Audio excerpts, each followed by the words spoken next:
tenemos las dos últimas intervenciones, aparte de la mesa redonda que presidirá nuestro secretario Felipe de Bárceno Potro, pues tenemos dos intervenciones. José María Baldassano es el primero, es rey Jaime I, Jaume I el Conqueridor, premio rey Jaime I de Medio Ambiente de 1997.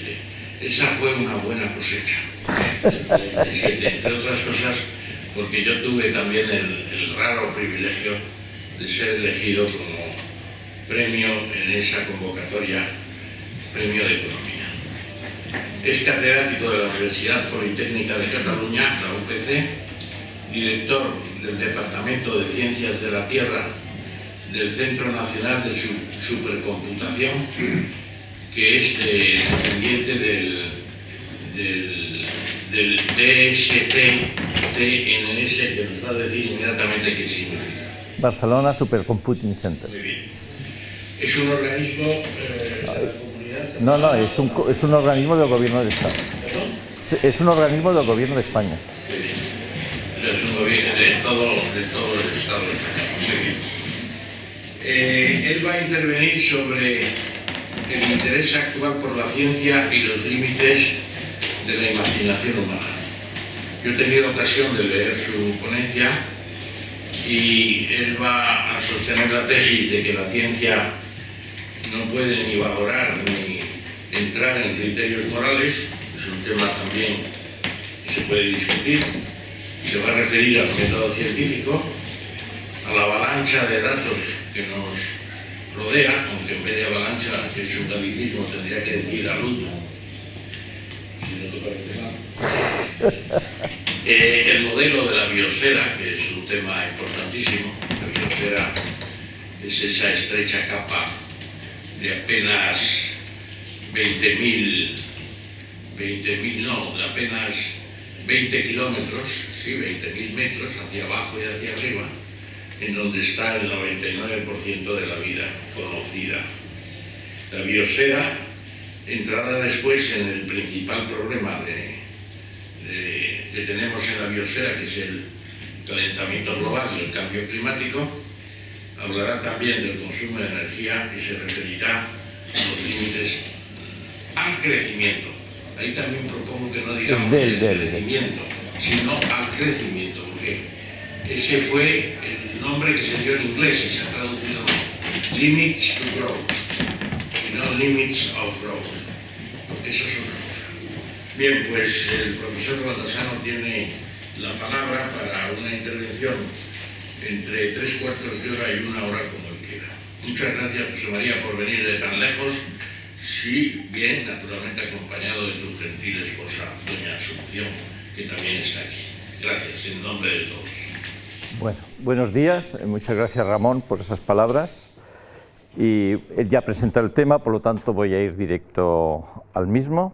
El Centro Nacional de Supercomputación se llama Barcelona Supercomputing Center porque nace como, hablando en jerga inglesa, como un spin-off, sale de un departamento universitario de la Universidad Politécnica de Cataluña y se instala en Barcelona, luego en un momento de la exposición precisaré más. Empiezo con una cita del Génesis, que por cierto Ramón la citó, dije, vaya, en el sentido de que son dos pensamientos que han marcado toda nuestra cultura, toda la cultura de las religiones. Y en el Génesis, libro primero, versículo 26 y 28, hay dos pensamientos que tenemos metidos en el ADN de nuestra cultura. La primero es que el ser humano, a nuestra imagen y semejanza, mande sobre los peces, las aves, las bestias, las alimañas, los reptiles que reptan en la tierra. Es decir, que ahí hay un pensamiento de dominio de una especie sobre el resto, y luego la de crecer, multiplicaos y llenar la tierra de individuos de la especie humana.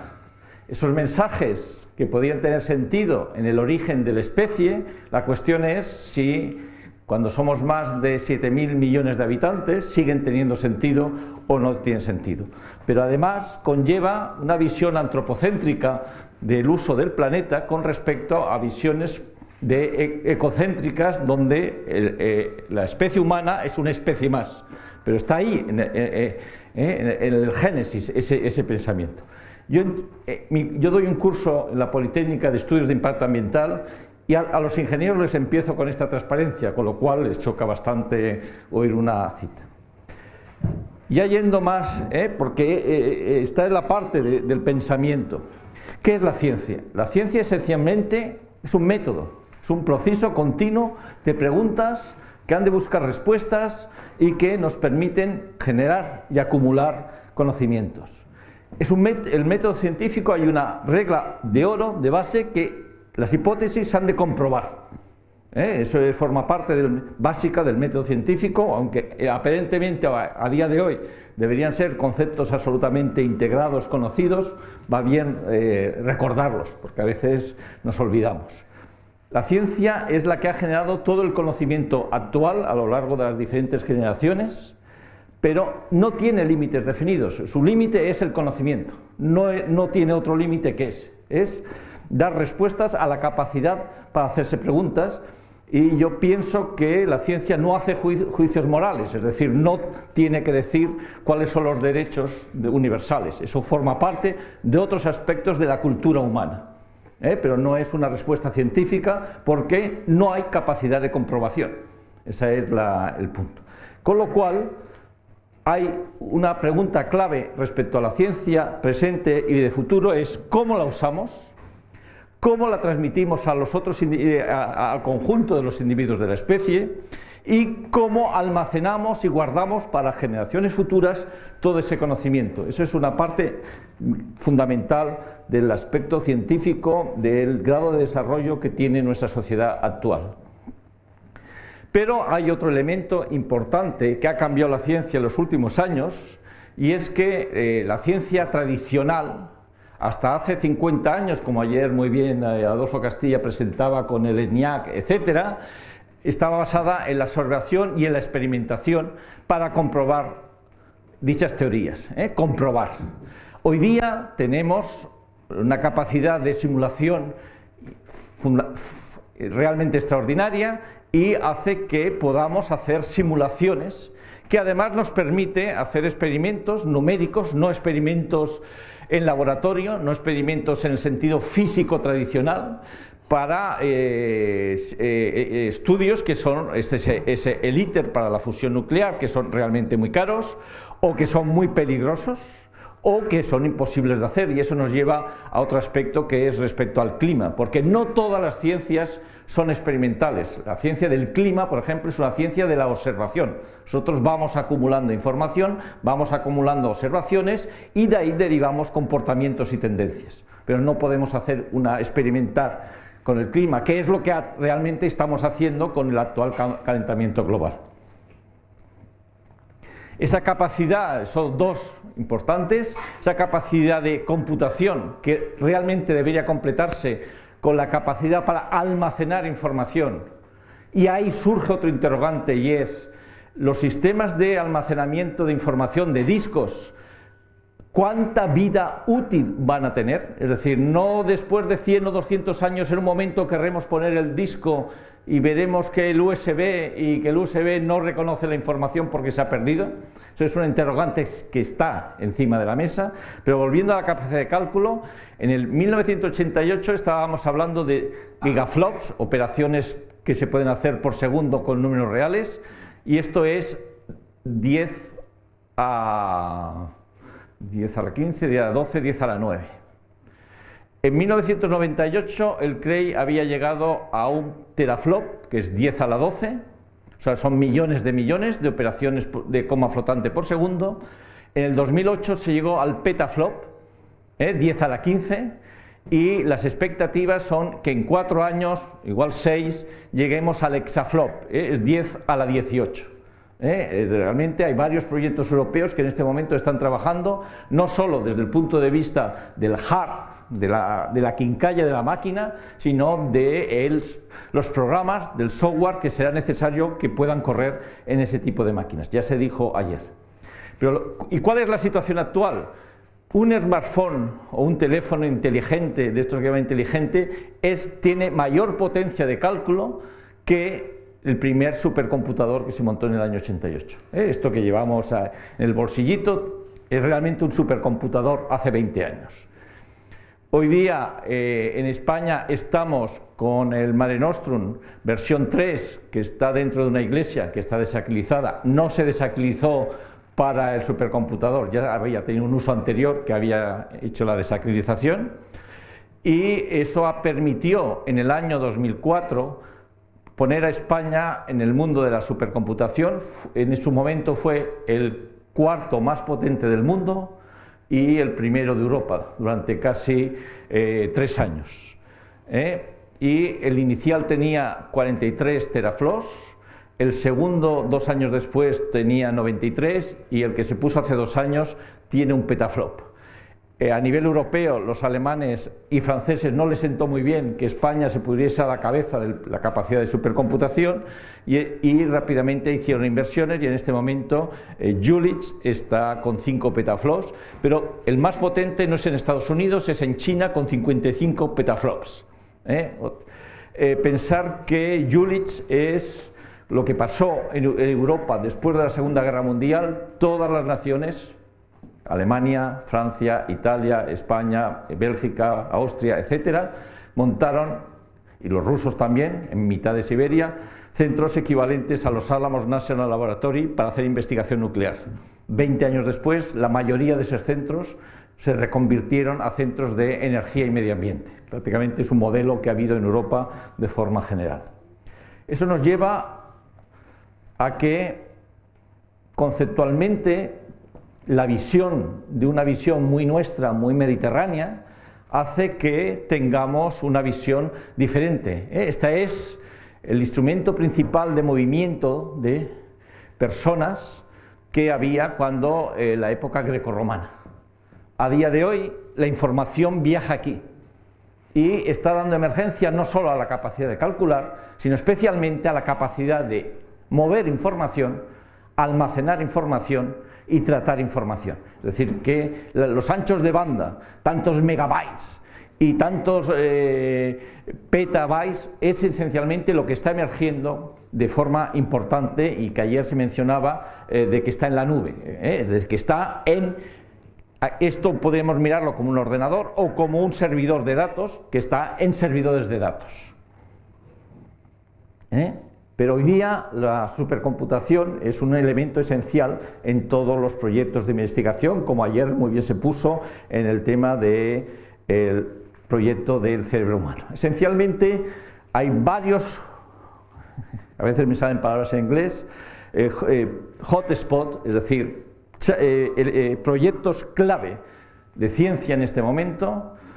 Yo voy a mencionar 2. Uno fue el que se presentó ayer por la mañana, el proyecto del cerebro humano, que como se menciona había 2 grandes proyectos, uno en Europa y otro en América, con dinámicas muy distintas, y el otro gran proyecto es el modelo del sistema terrestre, la modelización climática. Y los dos, si no hay supercomputación, la ciencia no puede avanzar en ese sentido.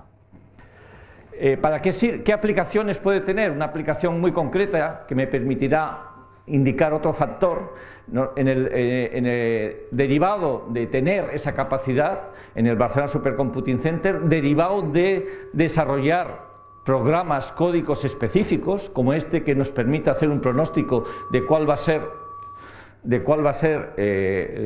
la emisión, transporte y deposición de polvo mineral de los desiertos. La Organización Mundial de Meteorología pidió al consorcio entre la Agencia Estatal de Meteorología y el Barcelona Supercomputing Center montar el primer centro reconocido oficial de pronóstico de polvo mineral a nivel mundial. Los chinos, que están llevando otro Regional Center en la parte de Asia, de momento no se lo han dado. Lo han pedido, pero no se han dado. ¿Eso qué implica? Implica que desarrollo de la ciencia no es un problema de si es buena o mala, si es aplicada o teórica. La ciencia es o es buena o es mala. Esa es realmente la ecuación. Eso de ciencia aplicada o ciencia teórica es muy esotérico, en el sentido de que puede ser una orientación de un estudio en ciencia teórica, pero que hay gente que va a ver la aplicación y mucha ciencia aplicada luego no ve la aplicación. Lo importante es si es buena o si es mala. Ese es el elemento clave para poder jugar dentro de la Champions League científica mundial, ese es otro de los aspectos de la ciencia. La ciencia es competición. Se está intentando que la ciencia sea cooperación y se habla de un modelo híbrido entre cooperación y competición. Pero la ciencia, desde siempre, hay una fuerte componente, no es en mi opinión, estoy diciendo cuál es el marco general, y hay un elemento muy fuerte de competición. Se dice que la ciencia actual se ha de hacer desde la cooperación, sí que hay que hacer cooperación, pero tampoco divinizar, pasar del extremo competitivo al extremo cooperativo, es decir, que hay que haber un híbrido entre ambos aspectos. Lo digo porque eso permitió, nosotros desarrollamos en cooperación de los modelos más avanzados de transporte por mineral, y cada día estamos haciendo ese pronóstico que vemos el transporte que hay. Fijaros que hay dos componentes, una toda hacia el Sahel y ese transporte de este polvo que va a llegar al Caribe y al Amazonas, y luego esta componente de Medio Oriente. ¿Qué beneficios tiene? Y ese es otro de los temas fundamentales. Por un lado, la transversalidad científica de los temas, y por otro lado la orientación. Pues tiene uno muy concreto, tiene que en toda la zona del Sahel salen epidemias de meningitis y están absolutamente relacionadas con el transporte en verano de polvo y de aire seco. Es decir, que tiene para todos los programas de la Organización Mundial de la Salud un instrumento básico para poder gestionar esas epidemias de meningitis. A nivel español, eso tiene mucha importancia en la zona de Canarias con las calimas, porque en el resto para el norte mediterráneo es otra cuestión, pero para la zona de Canarias es fundamental. Para el norte mediterráneo es más un tema de calidad del aire. La parte sobre todo mediterránea peninsular, de vez en cuando tenemos lluvias de barro, eso es polvo del Sáhara. Y luego hay otro elemento importante unido a temas de energía, toda la expansión de proyectos fotovoltaicos en el norte de África y en la península arábiga tienen un programa de limpieza diaria de paneles fotovoltaicos debido a acumulación de polvo. Entonces las previsiones. Y también en la zona de Medio Oriente, allí tienen tormentas de polvo que son paredes de polvo.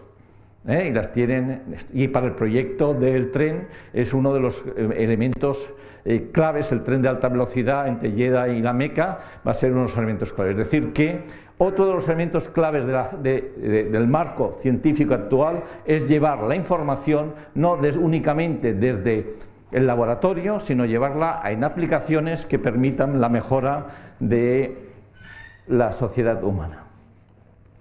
Pero cambiando de perspectiva total, hay otro elemento clave. Los tratados de geografía de principios del siglo XX dan una visión del planeta absolutamente estática. Parecía que el clima era algo que pasaba siempre de forma uniforme, de forma regular, y nos hemos dado cuenta que no, que todo el movimiento tectónico de los continentes ha evolucionado desde el principio de la formación de la Tierra, y que la temperatura ha ido evolucionando, y que estamos en una fase del último millón de años donde hay una serie de ciclos glaciales e interglaciales fundamentales. Eso ha estado relacionado con la concentración de CO2. Es decir, que los registros no nos permiten ir mucho más allá de 500 millones de años, pero fijaros que todo este proceso de estabilización y de reducción de la temperatura planetaria ha hecho que se está unido a una disminución clara de la concentración de CO2. Y aquí hay dejarme abrir un paréntesis muy común, y es que se mezcla, y el CO2 no es un contaminante atmosférico, es un componente traza de la atmósfera. Aunque salga por el mismo tubo de escape de una chimenea, de un coche, o por el agujero de una chimenea, con el SO2, con los óxidos de nitrógeno, con el material particulado, es un gas de efecto invernadero. Para que fuera contaminante debería tener una concentración de 500 partes por millón, de 5.000 partes por millón en volumen, y estamos hablando de inferior a 400. Eso es un concepto importante que mucha gente, como salen por los mismos sitios y la causa es común, pues todo va en el mismo bote. Pero ¿cuándo empezó todo esto? Empezó realmente en este largo verano, es decir, que después de la última glaciación llevamos 10.000 años calientes, cuando hubo alguien que supo reproducir el fuego. Ahí empezó realmente toda la historia de la especie humana actual. Hay una película que para mí es una de las mejores, 2001, Odisea en el espacio, la escena cuando el mono descubre el útil, pero realmente esas dos, descubrir el útil y poder reproducir el fuego, fueron los dos puntos en los cuales la especie humana explosionó, a partir de ahí. Es decir, aprendimos a poder usar la energía. Ese es el elemento fundamental, clave. Pensar que esta es una proyección desde hace 2000 años de la población humana, desde la época de los romanos. Aquí estaba Adriano como emperador de Roma, y la población se estuvo estabilizando por debajo hasta el 1700, 1600, por debajo de 500 millones de individuos de la especie humana. Llegamos a 1000 millones cuando Napoleón, y explosionamos siglo XIX y siglo XX. Explosionamos por ciencia y por empezar a usar los recursos de forma intensiva. Es decir, Pasteur, con todo el tema de las bacterias, provocó toda la higienización de la sociedad y la vacunación de la sociedad, que permitió controlar muchas de las epidemias. No sé, para amenizar un poco la presentación, cuando uno tose, se dice Jesús. No es un acto de educación y gentilismo, es un acto de protección. Cuando las gran pestes negras, cuando alguien tosía, el que estaba enfrente decía Jesús para protegerse a él, no para proteger al que había tosido. Eso es, y eso desaparece fuertemente con Pasteur. Luego hay un farmacéutico que en Pensilvania le dio por no descubrir el petróleo, sino comercializar el petróleo. El petróleo los persas ya lo conocían, etcétera, y lo usaban. Pero la gran explosión que se complementa después de o antes o después, a principios del 20, con Churchill, cuando decide, en un país que usaba carbón de forma importante, decide hacer que la Navy inglesa se moviera con petróleo y no con carbón. Fue ahí cuando realmente el petróleo se expandió. Luego tenemos otra investigación con Fleming, cuando descubre la penicilina, que aparentemente no fue tan al azar como la leyenda pública indica. Y luego hay otra gran revolución debido a llevar ciencia a la tecnología, y es cuando tenemos los fertilizantes.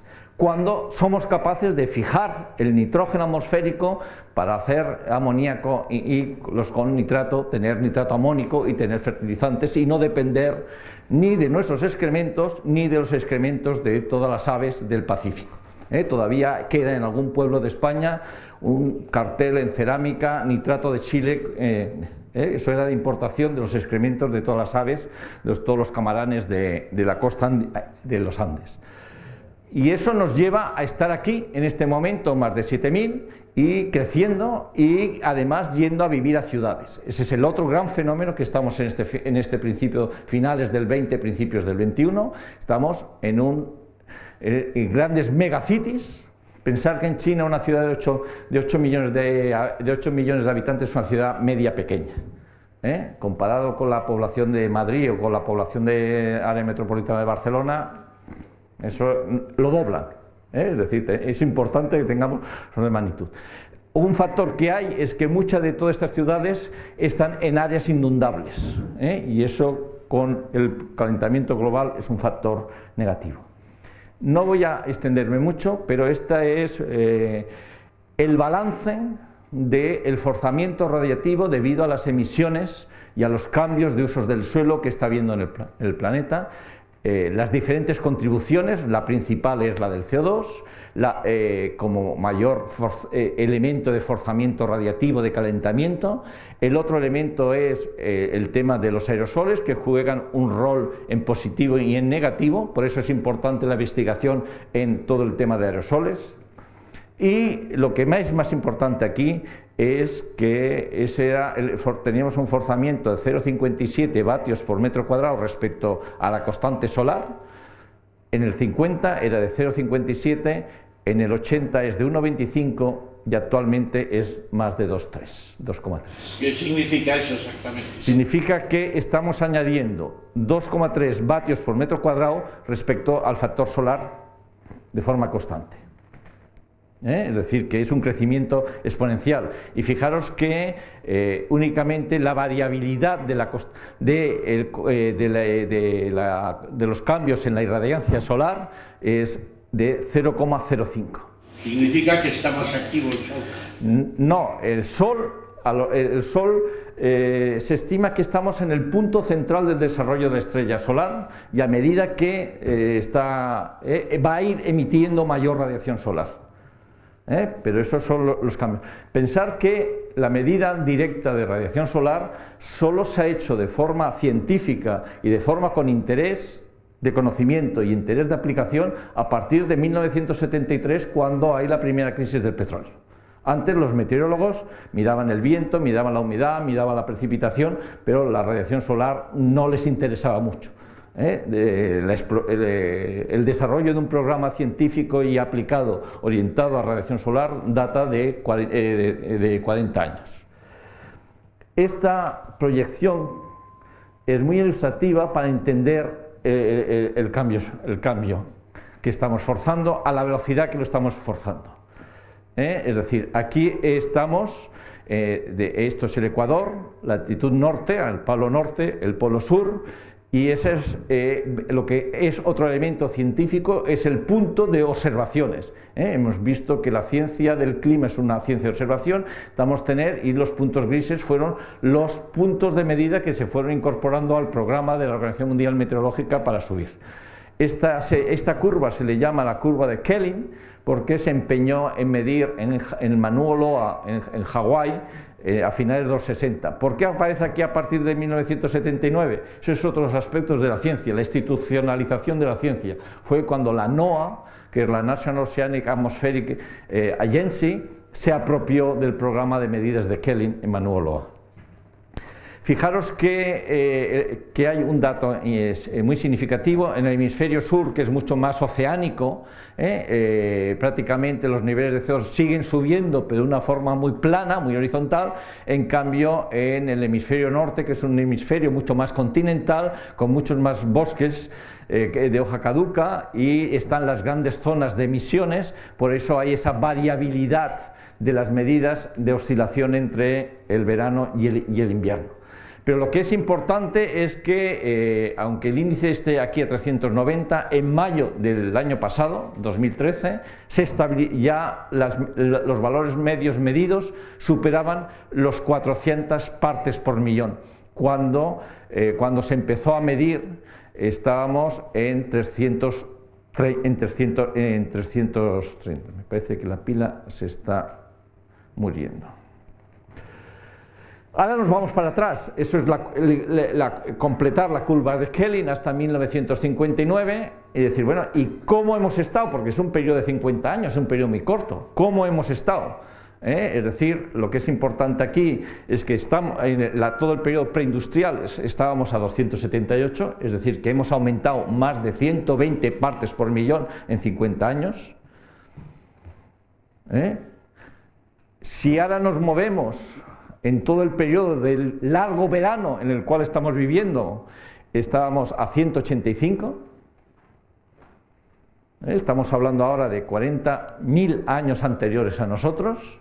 Y fijaros que toda la información es observaciones. Aquí no hay, que es la base básica de la ciencia. Y ahora nos estamos retrotrayendo a 100.000, 200.000, 300.000, y estamos viendo los periodos cálidos y los largos inviernos glaciales de las eras del último millón de años, hasta 800 millones. Estos son obtenidos de los hielos de la Antártida en Vostok y en Épica, un proyecto americano y un proyecto europeo. Es decir, que este es el subidón de CO2 que le estamos dando. Esta es la borrachera en la cual estamos metidos. Y tenemos observaciones que en ciencia llamamos proxy data, porque son datos directos, que nos permiten ver dónde estamos y de dónde venimos. ¿Y a dónde vamos? Eso ya... Es decir, por eso el otro gran reto, como ayer hubo una sobre el cerebro humano, es la complejidad del sistema planetario, de todo el conjunto de elementos que conjugan. Ahí arriba lo que se puede ver claramente, no sé por qué, claramente es que esto es el tiempo y esto ya es el clima, que es diferente.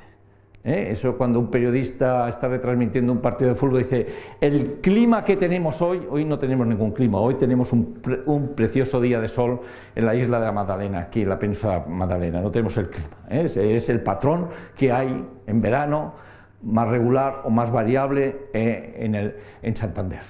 Entonces necesitamos, pero uno de los temas que justifican la complejidad y la variabilidad natural del clima es que la atmósfera funciona con un ciclo de un año, mientras que los océanos funcionan con ciclos, el Atlántico de 100 años y el Pacífico de 1000 años. Entonces ahí hay teleconexiones de esos sistemas que hacen que tengamos esa variabilidad natural del clima y hace que la complejidad de su simulación sea muy elevada, porque tenemos que el mar es un sistema energéticamente acumulativo y entonces los modelos convergen numéricamente. En cambio, la atmósfera es un sistema energéticamente dispersivo, con lo cual los modelos no convergen, con lo cual las soluciones numéricas y de cálculo se hacen más complicadas. Pero otro aspecto científico es que este es el desarrollo de los modelos de cambio climático, lo que Ramón mencionaba hace, decir, bueno, no hay otra forma científicamente de saber a dónde vamos, sino que es con modelos, porque la ciencia, el clima, como me repito, es una ciencia de observación, por lo tanto, solo con modelos podemos prever las tendencias, no asegurar cuál será la temperatura dentro de 20 años, sino cuál es la tendencia que va a haber. Pero hay otro aspecto en esta gráfica que me interesa remarcar, que es la acumulación de conocimientos. Ese es un aspecto básico de la ciencia. Es decir, por eso las citas biográficas son cronológicas, no alfabéticas. Porque ¿qué conocíamos en el 50? ¿Qué conocemos en el 60? ¿Qué conocemos en el 70? Y otro de los aspectos es que no necesariamente en un modelo, cuando le ponemos más procesos, y eso implica tener mayor necesidad de datos, vamos a mejorar los resultados. Hay un punto de equilibrio, un punto de inflexión entre procesos e información necesaria. Pero en los modelos climáticos en este momento, la incertidumbre de sus resultados está asociado a las fluctuaciones naturales del clima, a esas teleconexiones de los ciclos temporales de los diferentes sistemas que conforman el planeta, a la propia incertidumbre de los modelos físicos y químicos, pero esencialmente la parte gorda, importante, significativa es a nuestro modelo de emisiones que vamos a tener. ¿Qué decisiones vamos a ser capaces de tomar para acelerar, aplanar o revertir el actual proceso de calentamiento? Esa es ahí es simplemente para ver cómo estamos y la capacidad predictiva. Esto es un estudio sobre Cataluña a alta resolución, no a nivel global, sino a nivel regional, lo que en jerga llamamos downscaling, de la evolución media de la anomalía de la temperatura media. Esto es lo que se llama el ensayo de control, para ver cómo está funcionando el modelo con respecto a lo que hay, y esto es la previsión. Y esto, la tendencia de un aumento de 1,3 en 50 años, y la negra es lo que ha habido para asegurarnos el run control y para ver cómo se ha estado ya comportando en este periodo de previsión. Y vemos que las cosas van por donde la tendencia, y a nivel de y a nivel de precipitaciones lo mismo. Aquí hay varias líneas porque hay diferentes escenarios, que no todos son todos son de la misma tendencia, pero no de misma respuesta. La tendencia es una disminución de un 7,5% y esto es el patrón de precipitaciones. Y lo más grave aquí no es únicamente que se va a perder precipitación, sino que una parte importante en ese contexto más regional, más local, que hay una demanda muy fuerte no solo de la visualización global, sino de los elementos locales, está en que se va a perder nieve del Pirineo. Si va a haber precipitación, pero no en forma de nieve, sino en forma de agua. Con lo cual, la reserva de almacén, que es las montañas, que son las nieves invernales, las vamos a perder, porque la capacidad de almacenamiento en embalses viene condicionada por la topografía y por la capacidad que tenemos, que en España ya está prácticamente saturada. Por lo tanto, no es únicamente un factor de pérdida global, sino de qué forma vamos a tener esa pérdida. Y la ciencia lo que nos permite es prever y, en consecuencia, poder evaluar y tomar decisiones. ¿Cómo estamos? Pues estamos que ya estamos en 400, pero esto es de CO2, por lo tanto hay que añadirle el metano, el NO2, el N2O, perdón, el monóxido de nitrógeno y los CFCs. Por lo tanto, estamos ya aquí, en zona gris. Y aunque en este momento pudiéramos parar todas las emisiones de CO2, los estudios que hay nos indican que probablemente seguiríamos un calentamiento muy suave, más regulado, no de crecimiento exponencial, durante 100 años, por la inercia térmica de todo el calor que ya hemos metido en el sistema atmosférico y oceánico. Y he intentado sintetizar en una, ¿qué va a pasar? Pues el Polo Norte se está deshelando. Ya se ha hecho el primer viaje por el norte, ese viaje imaginario que se intentó hacer por el Polo Norte se ha hecho hace 3 años. Las olas de calor están aumentando. Hay cambios de usos del suelo de los bosques húmedos, hay una biodiversidad que está amenazada en grandes regiones, y África es un continente que pierde mucho, va a haber pérdidas significativas de agua. La pérdida de los glaciares, las fotos, seguro que todos habéis visto fotos de pérdida de glaciares, el nivel del mar está subiendo y pensar que mucha parte de la población humana está viviendo en zonas inundables, Bangladesh, Florida, costa este de China, por no citar más. Es decir, que estamos en un panorama, en la Antártida y Groenlandia están perdiendo hielo de forma ya importante. Es decir, que lo que hemos creado en los últimos años ha sido una antroposfera añadida a todo el conjunto de elementos que configuraban esa visión ecocéntrica del planeta. Tenemos una antroposfera y por eso hay gente que habla del antropoceno actual. ¿Y ello por qué es? Porque cambio de tercio y vamos a energía, porque nuestra especie en las últimas 2-3 generaciones ha consumido mucha más energía que todas las generaciones precedentes. ¿Por qué ese subidón, ese emborrachamiento de CO2? Ese emborrachamiento de CO2 es debido a este factor, es decir, que bien por uso de combustibles fósiles, carbón, gas natural y petróleo, hemos estado consumiendo, porque a partir de esa decisión del farmacéutico de Pensilvania tuvimos energía muy fácil de disponer y muy barata. Empezó a aumentar el precio a partir del 73 del siglo pasado. Pero hemos dispuesto, especialmente los países desarrollados, de energía barata y de fácil uso. ¿Y sucia? ¿Qué? ¿Y sucia? Sucia, sí. Es decir, que pensar que acabarla hace 100 años de la Primera Guerra Mundial, parte fue el reordenamiento de toda la zona extremo de Medio Oriente, que en este momento está de nuevo en juego toda esa zona. Yo creo que más bien que Homo sapiens somos un Homo energeticus.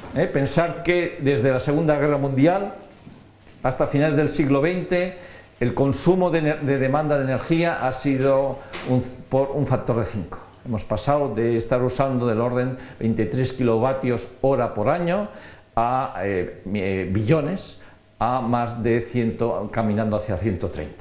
Es decir, que esencialmente ese crecimiento y se ha ido usando esencialmente.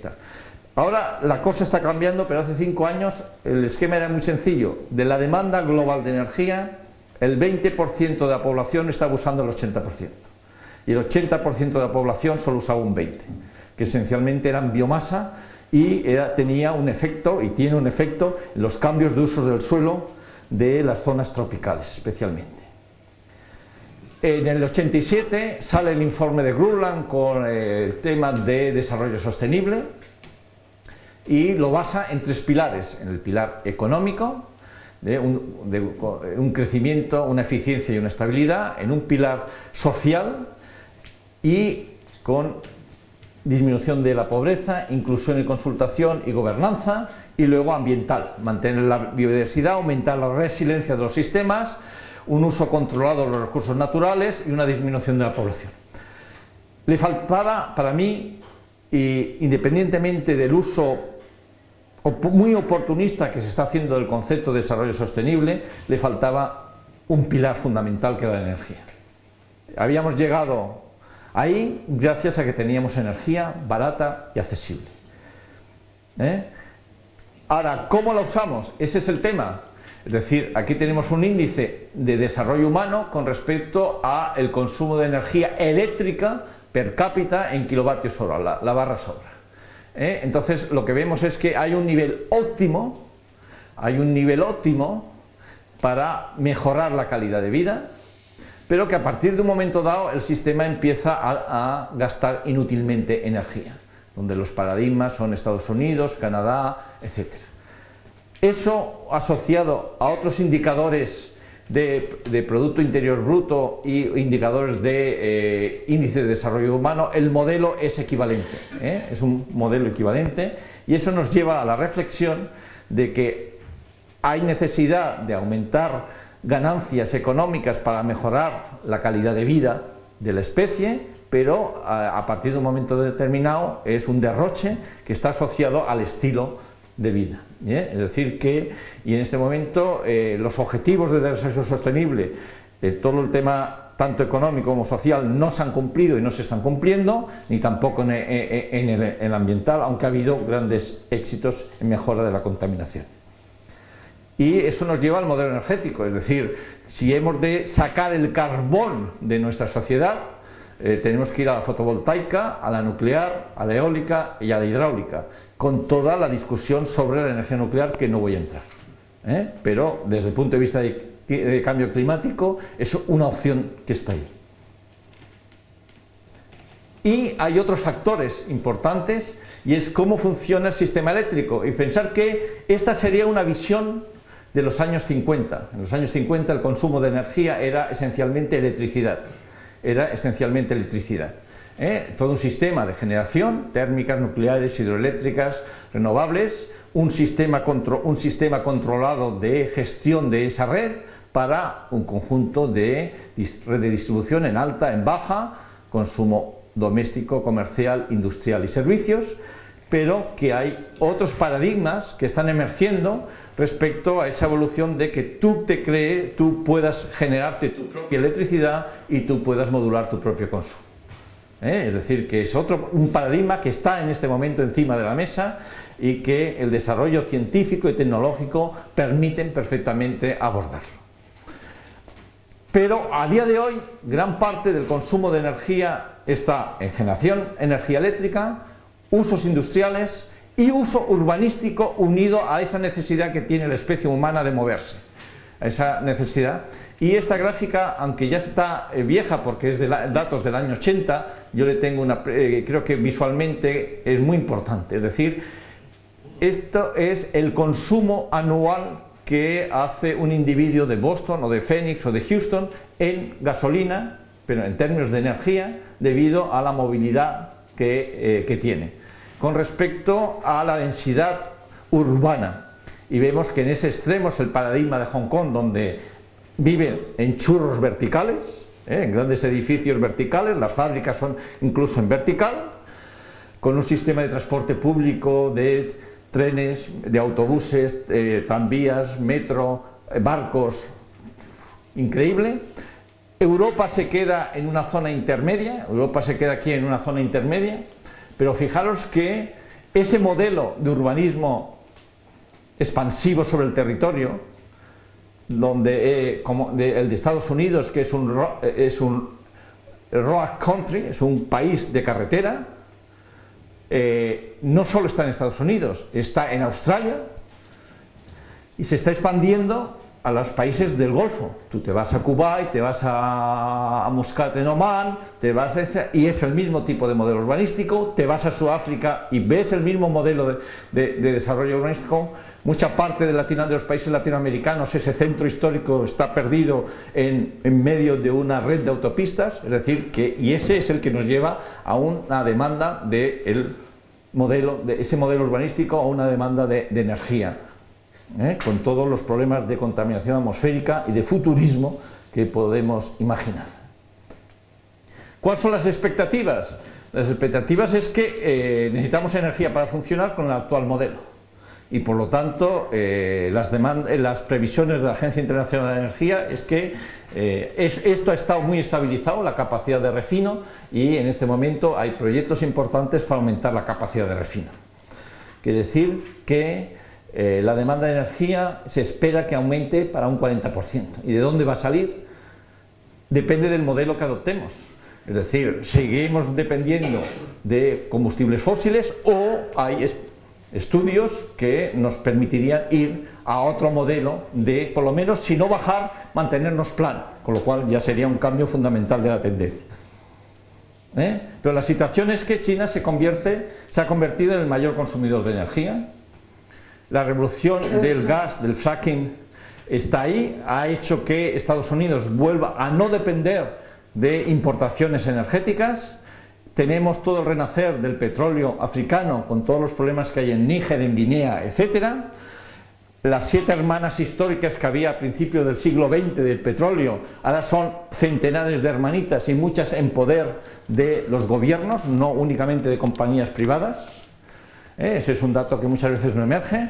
Y luego hay una expansión global de las petroleras chinas. Es decir, que nos guste o no nos guste, a día de hoy el petróleo sigue marcando el paso. Es decir, y están defendiendo sus intereses. Eso está consustancial a la forma de ser humano. Científicamente y tecnológicamente, ¿hay posibilidades de cambio? La respuesta es sí. La respuesta es que hemos de ir al coche eléctrico. El coche eléctrico tiene 2 grandes ventajas. Una es disminución del consumo de energía. Pensar, o puedo hacer esto, la eficiencia del motor de combustión, de gasolina y diésel, no exactamente igual, pero a grosso modo es de un 20%. Es decir, de cada litro de diésel que ponemos aprovechamos solo 0,2. El resto lo perdemos.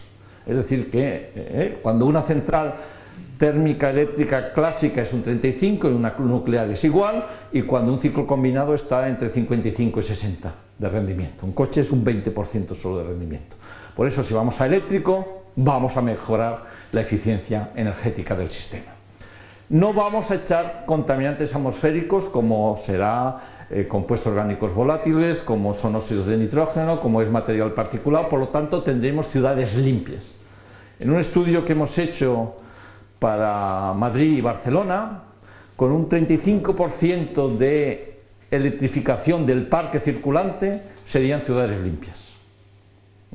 Y el consumo, España es especialmente particular porque funciona como una medio isla energética. El valle nocturno nos permite asumir perfectamente los incrementos de demanda de recarga en esas 2 ciudades. Es 0,5% del consumo de demanda de energía eléctrica. O sea que no hay problema en ese aumento de la demanda. Hemos de reformular todo el diseño energético de los edificios. Hablamos de centrales nucleares de 4ª generación en fisión y la constante física más constante de todas las constantes, que cada 30 años la fusión nuclear estará disponible. Crucemos los dedos para que el proyecto ITER y luego el proyecto americano de plasma en California funcionen. La secuestración de CO2 es muy puntual, porque es donde se puede hacer, y por lo tanto sería una tecnología de ayuda y complemento, pero no de solución. Mejorar el funcionamiento de todos los sistemas de distribución e ir a la generación local. El biodiesel, si realmente vamos a la segunda o tercera generación, es decir, si aprovechamos la lignocelulosa y no el producto de las plantas, es ahí donde la ingeniería química está trabajando fuerte. La emergencia a partir de 2005 fue porque el precio del petróleo, el precio del litro de biodiesel obtenido en primera generación ya era más barato que el precio del petróleo. Por eso hizo la emergencia fuera de Brasil de todo el uso del biodiesel, que ha entrado dentro de un mercado de compra, venta y transporte muy particular. Y luego está las energías renovables, no solo la explosión de la eólica, que ya es una tecnología que ya ha acabado su curva de introducción, sino la fotovoltaica, que en este momento hay signos significativos de mejora desde el punto de vista no esencialmente de la eficiencia, pero sí especialmente del manejo de los paneles, es decir, paneles flexibles que se pueden acoplar mucho más a superficies y no la rigidez que tenía hace años. En cambio, en eficiencia de captación sigue estando entre un 15 y un 20%. Es decir, que esto es los otros grandes challenge que tenemos desde el punto de vista a futuro científico y tecnológico, complementado respecto a esos grandes proyectos de que es el planeta, modelización climática, o que es la persona humana, el proyecto del cerebro humano. Entonces, a futuro, no únicamente desde el punto de vista de cambio climático, sino de todo el modelo socioeconómico energético, está el informe al Club de Roma, y ahí está enumerado la original del 72. Yo coincido contigo, Ramón, que es los límites al crecimiento, no del crecimiento, pero la fórmula que ha hecho Fortuna es del, pero yo muchas veces escribo al crecimiento. Se ha revisitado, se ha reevaluado, y además mencionar el papel pionero que jugó Ramón Tamames en el año 74 en la revisión y promoción de todos los conceptos que estaban en ese libro en la década de los 70. Pero a mí lo que me interesa es esta gráfica. De nuevo, esa capacidad que ayer Adolfo Castilla lo decía muy bien, la capacidad que tenemos de imaginarnos el futuro es de definir las acciones que tenemos que hacer para llegar a ellas. No es adivinar mágicamente cuál será el valor de no sé qué en no sé qué momento y en no sé qué sitio. Es la capacidad igual que tenemos la capacidad para definir qué viaje queremos organizar, pues es lo mismo conceptualmente. Entonces, eso se hace en 1970, se proyecta al 2050 con un modelo que es el World 3, y lo que sí estamos viendo aquí es los valores que ha habido en este periodo de viaje de esa proyección en el tiempo. Vemos que la contaminación global ha aumentado. Es verdad que en los países desarrollados la contaminación ha disminuido, hemos mejorado en calidad del agua, hemos mejorado en la gestión de residuos, hemos mejorado en la calidad del aire, aunque queden problemas pendientes, pero en otras zonas del planeta, África, Asia, Latinoamérica, siguen habiendo grandes problemas de contaminación, especialmente urbanos. El output industrial per cápita, el negro que es... ¿cuál es el negro ahora? La población. Es decir, que el grado de acierto es importante. Entonces, esa es la gran apuesta. Si en este periodo está subiendo y estamos ahí aquí, las expectativas es que hay un colapso a partir del 2030. Entonces, no es cuestión de creérnosla o no creerlas, es cuestión de tomar y repensar las decisiones para ver cómo reorientamos ese potencial escenario. Esa es la cuestión. Muchas veces yo lo he oído, decir, no, es que eso no ha pasado. No ha pasado porque eso dio un aviso para poder tomar y reaccionar. Entonces yo ya estoy empezando a acabar. Esencialmente, ¿qué somos? Si yo me acojo a la teoría de Gaia, esencialmente, porque eso salió ayer, somos dinámica biológica cultural. Esa es una visión muy científica de lo que somos. Pero somos biología en evolución con una componente cultural fuerte que nos condiciona nuestra forma de evolucionar. Esa es una definición de carácter científico, no de carácter desde otras perspectivas del conocimiento humano. Somos una sociedad que acumula y pierde conocimientos. Eso era un calculador astronómica de los griegos hace 2500 años, que en un yacimiento se ha redescubierto. Es decir, que estuvimos a punto de perder todo el conocimiento de la cultura griega.